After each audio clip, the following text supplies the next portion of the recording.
No women voted, no minorities voted, and only men of a certain amount of property were allowed to vote in parliamentary elections. Now, this threshold was fairly low.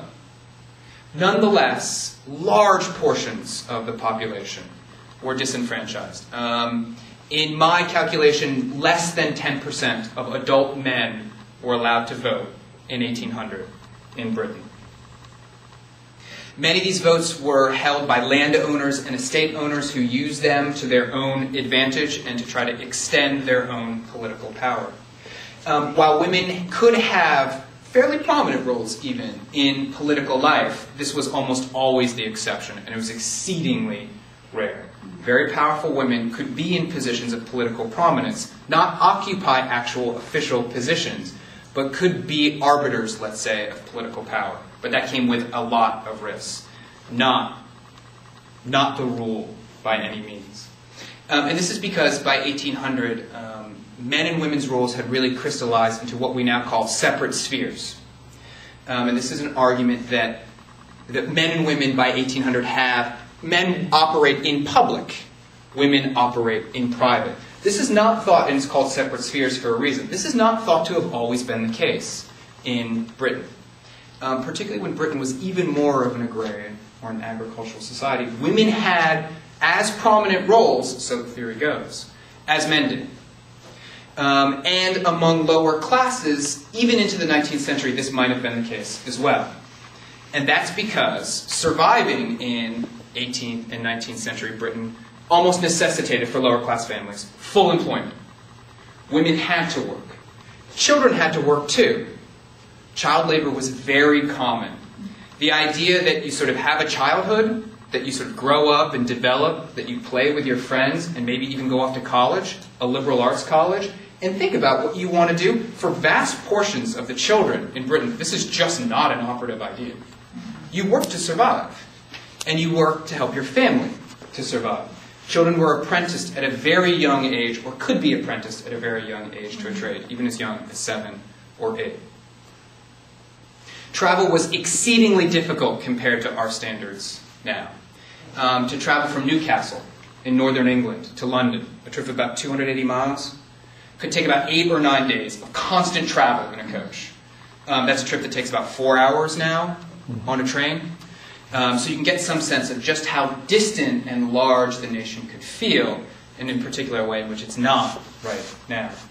The country was technically Anglican, but those that dissented from Anglican Protestantism or were Catholic were, in a lot of ways, legally and socially repressed.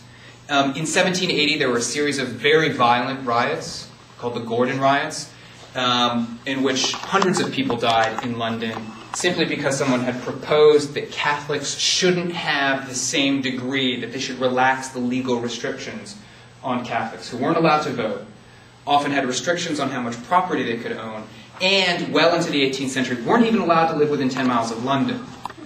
The 18th century author Alexander Pope, who some of you may know, actually was forced to leave London because a law was passed saying that Catholics couldn't live within the boundaries of the city. Fashion became a lot less formal in the time that Jane Austen was alive than in the century immediately preceding hers. Gone were those strict contortions of women's bodies that happened with those 18th century dresses where women were actually using whalebone to sort of move their bodies into specific features and into specific settings that could fit within these dresses. You know, you can think of this scene, right? The giant hoop skirt dress. That kind of fashion was gone, emphasizing instead natural women's features. Dresses that had very high waists to them and much more flowing. We'll see some examples of that in the films that we show. Women had their hair in bunches and in curls, which they would push over their foreheads. This is very different than the 18th century, where for women of fashion, the fashion was extremely large hairdos that were vertical. And there was a competition. Hairdos that were 3 and 4 feet high, not unknown. There's a very famous caricature of a woman who had sort of this column of hair with a ship on top of it, a frigate. That's something that happened much less during Jane Austen's life. That was not fashionable any longer. For men, it meant trousers rather than breeches, linen rather than silk, much less formal fashions than in the 18th century, and no more wigs. Men of fashion no longer wore wigs. They started to wear hats, hats that eventually became the top hat in the 19th century. Meat and bread were still the basics of the British diet well into the 19th century, and you might even argue that it is now. Gin drinking was considered an epidemic in the 18th century, so much so that there was a law passed in 1751 restricting access to gin. Tea was becoming an increasingly popular commodity, but it was still fairly expensive. Sugar that went into that tea was grown as cane in the West Indies, and slaves that actually cut and transported that sugar were moved from Africa to the West Indies exclusively by British merchants who had a monopoly on the slave trade into the 19th century.